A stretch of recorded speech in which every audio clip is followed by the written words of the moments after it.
In the heart of the village of Uja, a man known as Amadi wandered the dusty paths like a lost shadow. His appearance was unsettling, his clothes were mere scraps, barely clinging to his thin frame like withered leaves refusing to let go of a dying tree. His hair, unkempt and wild, shot out in all directions like the thorny branches of an abandoned bush.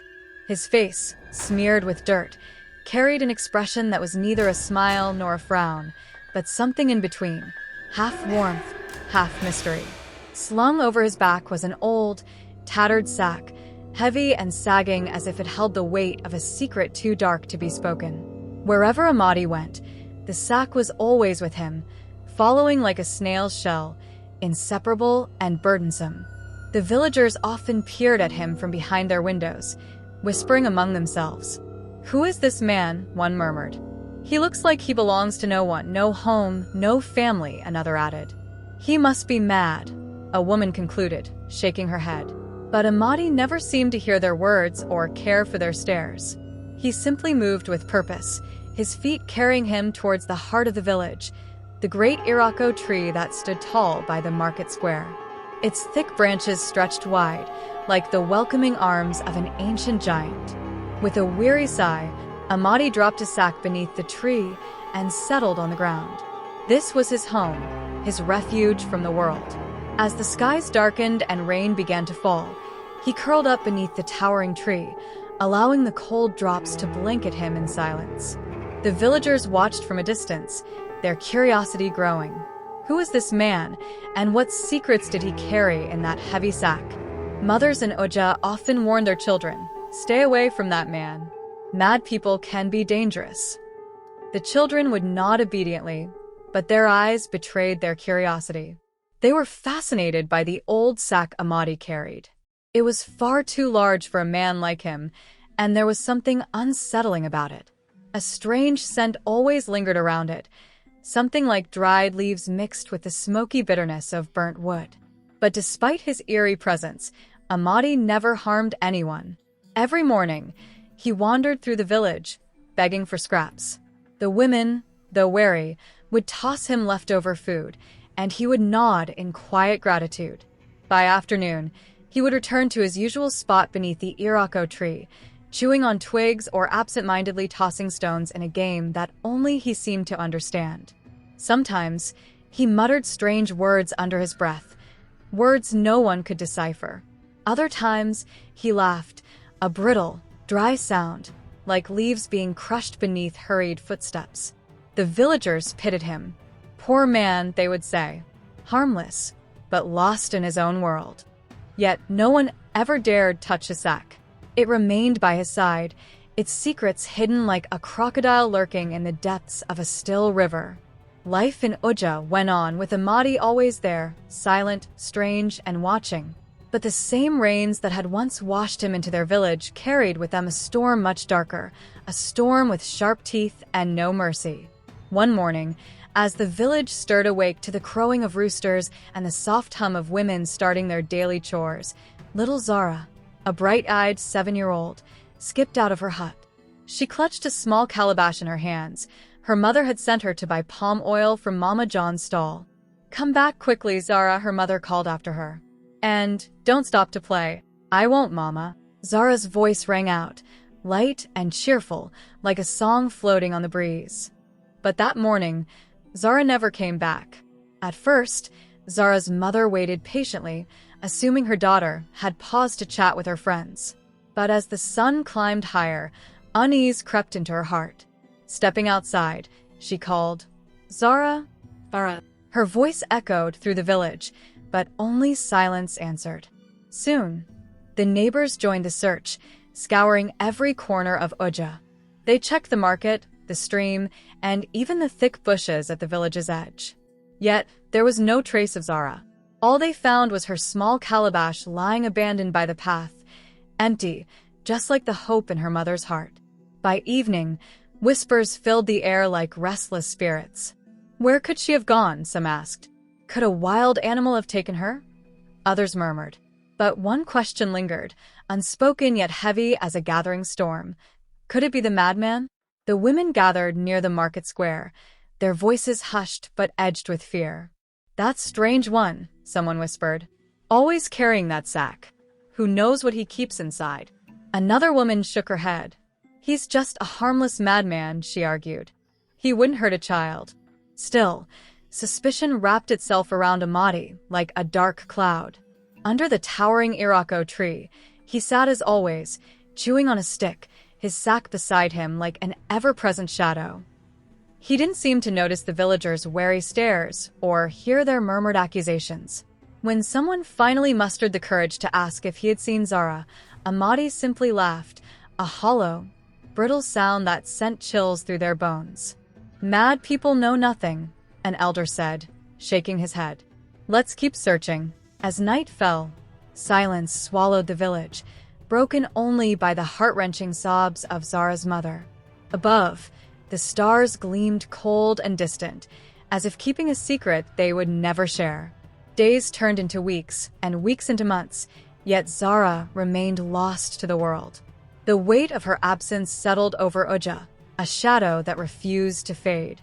Her mother's cries, once loud and raw, had softened. Hello, viewer. What do you think will happen next? Will Amadi the madman ever be caught? Keep on watching to find out. Meanwhile, don't forget to hit that like button. Alright, let's get back to our story. Though the village tried to move on, the fear never truly left. Then, disaster struck again. It was a quiet morning when Kem, a bright and curious 10-year-old, was sent to fetch water from the stream. His laughter, always light and full of joy, had once filled the village like birdsong. Holding a small wooden bucket, he waved at his siblings and called out, "I'll be back soon." But Nkem never returned. As the sun climbed higher and there was no sign of him, his mother's worry turned to dread. She sent his older brother to check the stream. When he arrived, the bucket was there, sitting undisturbed on the riverbank. But Nkem was gone, vanished, as if the earth itself had swallowed him whole. His brother raced back to the village, his voice shaking. Nkem is missing." The news spread like wildfire. Once again, the villagers gathered, their faces pale with fear. "Not another child," they whispered, their voices laced with panic. They searched everywhere, the stream, the fields, the thick underbrush near the village.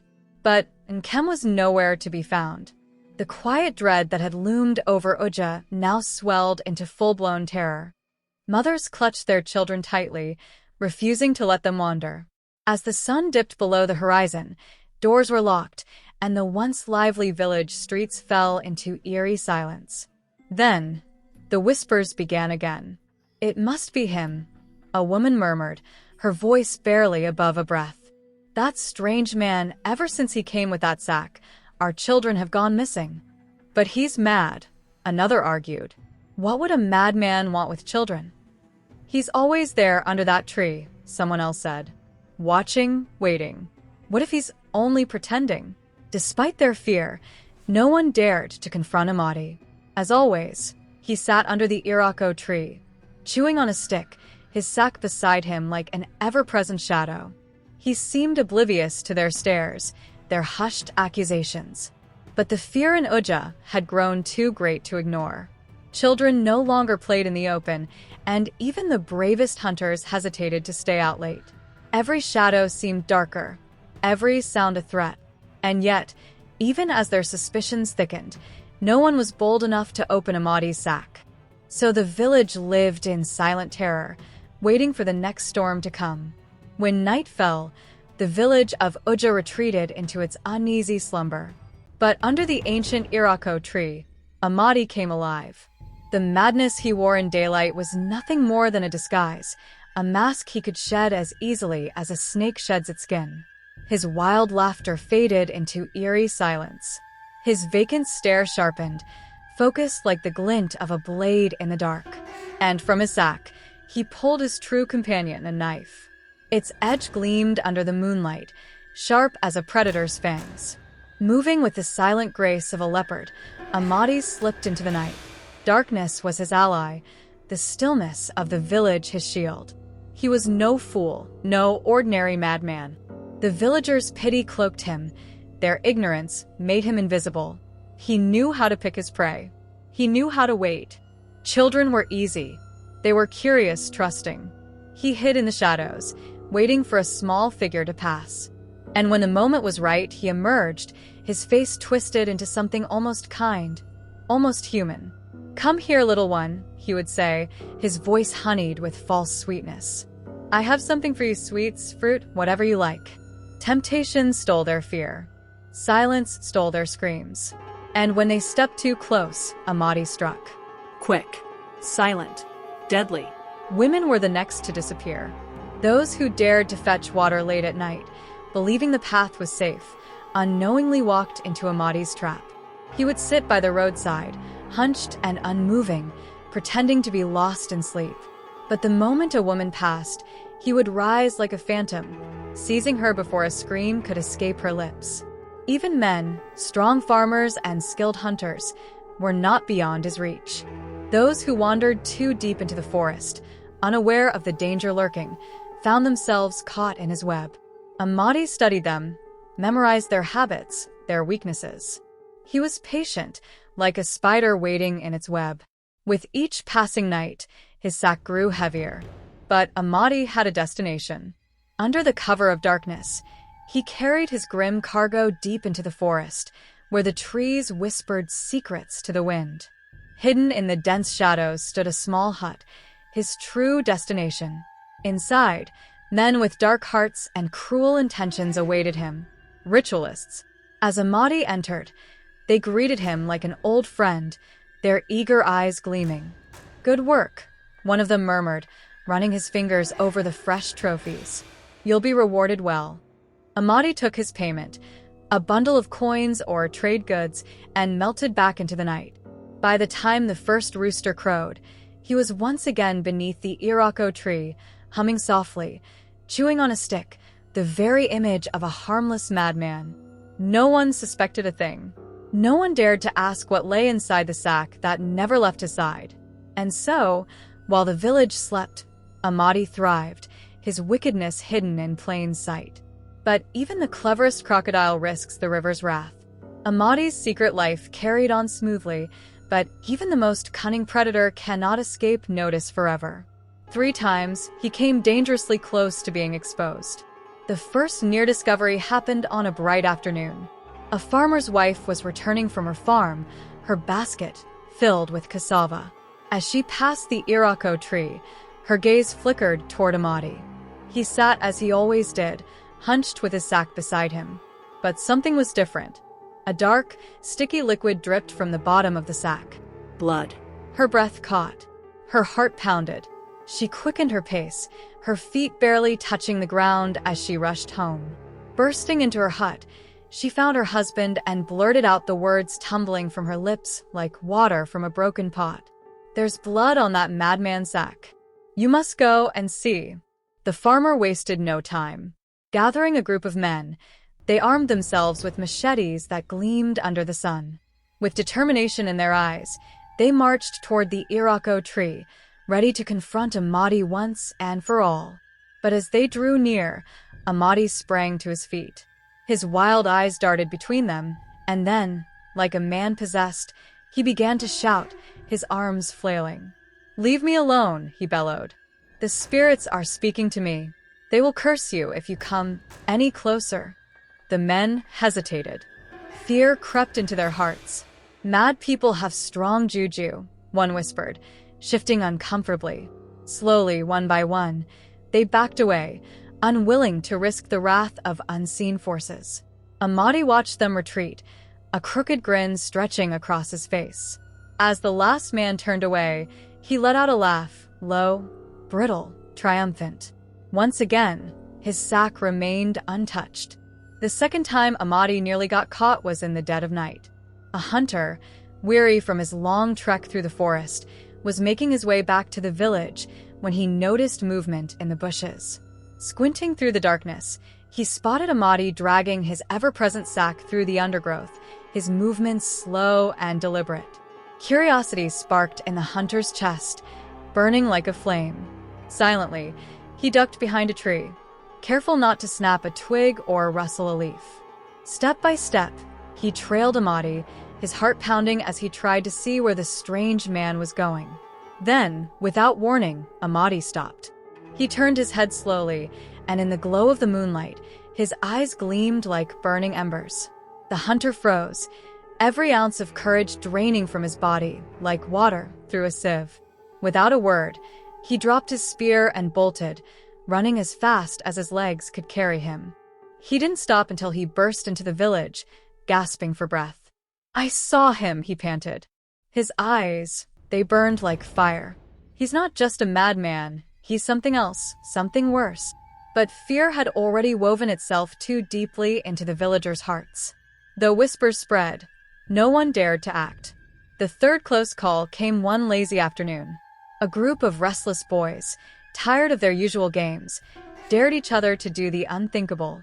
"Let's see what's inside the madman's sack," one of them suggested, his eyes alight with mischief. "Are you crazy?" another hissed, but their laughter drowned out his hesitation. United by reckless curiosity, they tiptoed toward the Iroko tree, their movements careful as a cat stalking its prey. Amadi lay stretched beneath the tree, his snore soft, his sack resting beside him. One boy, braver than the rest, reached out, his fingers brushing against the sack's rough fabric. Then laughter. Loud. Sudden. Bone-chilling. Amadi's cackle exploded through the air like a clap of thunder. The boys screamed, dropping their sticks and running without looking back. Behind them, Amadi's laughter echoed through the village, trailing after them like the wail of a ghost. Though Amadi had slipped away each time, these near encounters unsettled Oja. A strange unease crept into the villagers' minds, a storm building in the distance.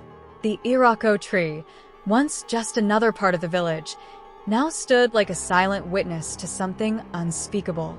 And beneath it, Amadi remained, his sack resting beside him like a lion guarding its prey. In the heart of Oja, within the grand palace, lived Princess Amaka, the jewel of the land. Her beauty shone like the morning sun, her kindness as soft as the evening breeze. She was beloved by all, for she treated even the poorest villagers as though they were family. Her laughter could melt away the darkest worries, and her generosity knew no limits. One bustling market day, as Amaka strolled through the village with her maid, her gaze drifted toward the towering Iroko tree. And there, just as always, sat Amadi. His sack lay beside him, his hands idly chewing on a stick, a soft hum escaping his lips. The villagers steered clear of him, their fear forming an invisible barrier between them and the tree. But Amaka stopped. She stared. "Why does everyone avoid him?" she asked her maid. The maid hesitated before answering, her voice barely above a whisper. "He is a madman, my princess. People say he is dangerous." Amaka's gaze remained fixed on Amadi. "He is still a human being," she said firmly. "No one deserves to be treated like an animal." The next morning, Princess Amaka arrived at the Iroko tree, carrying a steaming bowl of yam porridge. "Here, eat," she said gently, her voice warm with kindness. Amadi looked up, startled. For a brief moment, his hardened eyes softened, and a flicker of something almost human crossed his face. Then, with trembling hands, he took the food.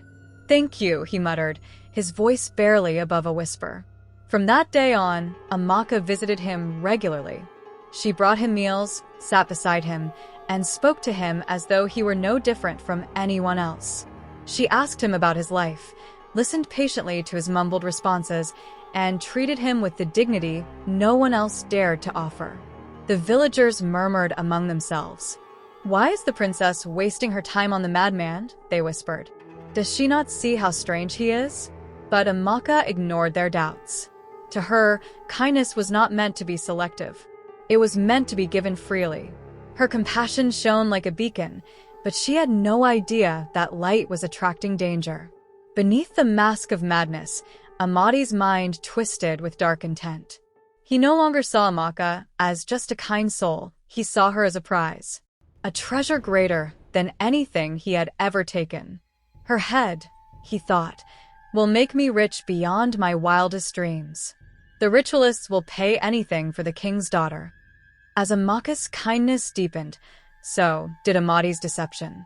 Behind every gentle smile he gave her, there lurked a shadow, a hunger for betrayal.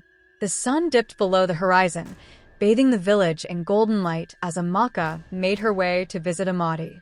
Night fell. The stars filled the sky, and she never returned.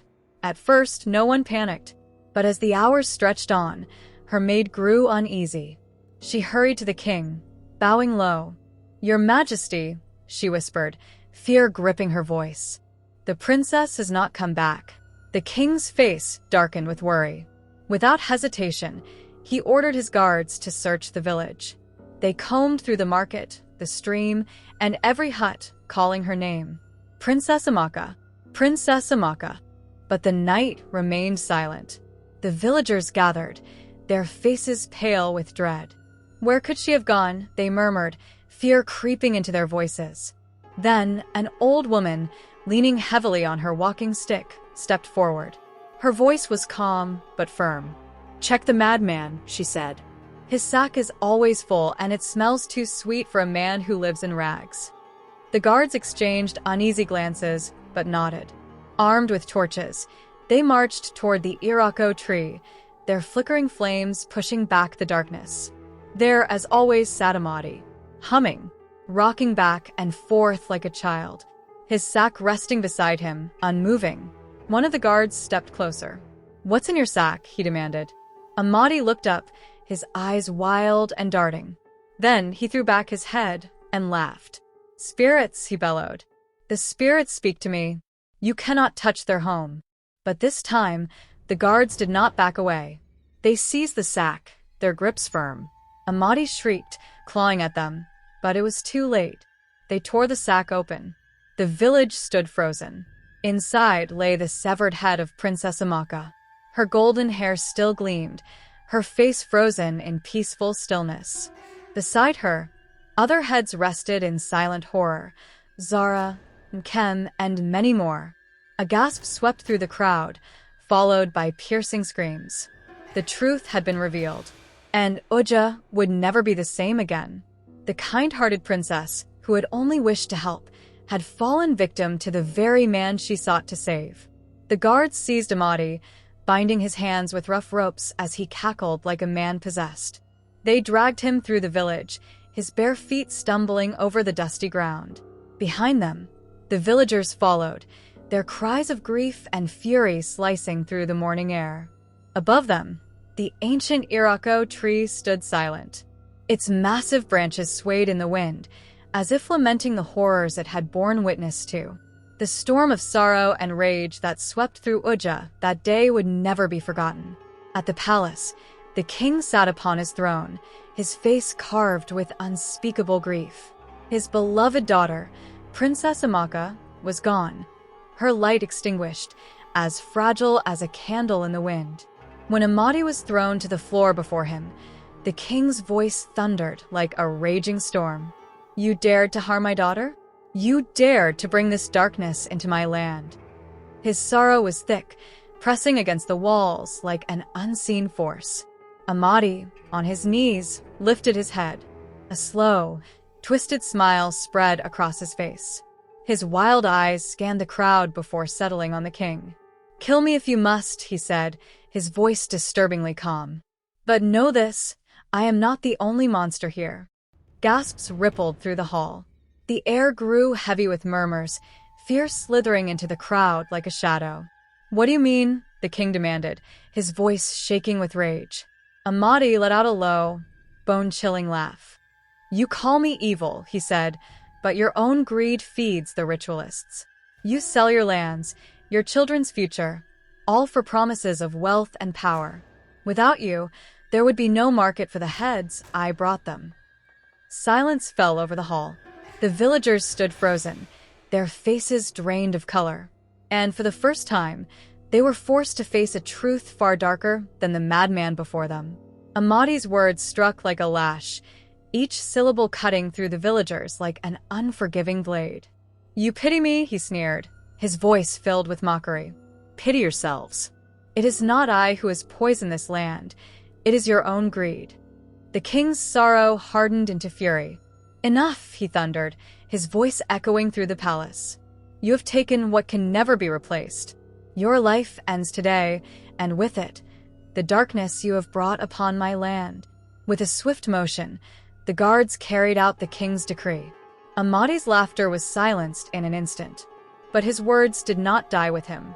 They lingered, heavy and undeniable, pressing upon the villagers like a weight they could not shake.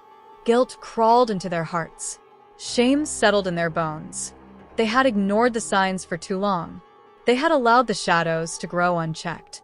And now, Princess Amaka, their beacon of kindness, was gone. The grief over Princess Amaka's death burned like an unquenchable fire in the hearts of the people. They could no longer turn away from the truth. The darkness that had crept into Uja was not just Amadi's doing.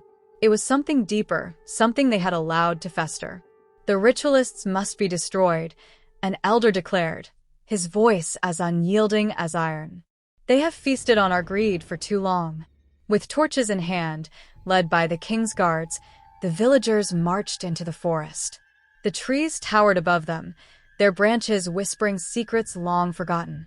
But this time, the people of Uja did not listen to fear. Deep within the shadows, they found the hidden hut where Amadi had delivered his gruesome offerings. Inside, the ritualists waited, caught off guard, their faces twisted in shock as the angry mob burst through the door. "No more of your evil," the villagers roared. They tore down the hut, their fury uncontainable, like a river breaking free from its banks. The ritualists were captured, their wicked tools destroyed, and the forest, once a haven for their dark deeds, was cleansed with fire and prayers. Yet, even as the villagers stood victorious, the weight of their loss remained. Princess Amaka, her kindness, her laughter, her light, was gone. A wound had been carved into Uja's soul, one that no victory could heal. From that day forward, the people of Uja vowed never to trust blindly again. They learned to question, to see beyond appearances, and most of all, to guard their hearts against greed. The tale of Amadi, the madman with the sack of horrors, became a story passed down for generations. This story is a reminder that deceit, greed, and blind trust always come at a price. And so, the legend of Princess Amaka and the madman lived on, carried by the winds of Uja, forever haunting the hearts of those who heard it. I hope you enjoyed this captivating tale. If you did, please give the video a like, share it with your family and friends, and let us know your thoughts in the comments. Don't forget to subscribe to African Tales by Erica and turn on the notification bell so you never miss another enchanting story. Goodbye, and see you in our next tale.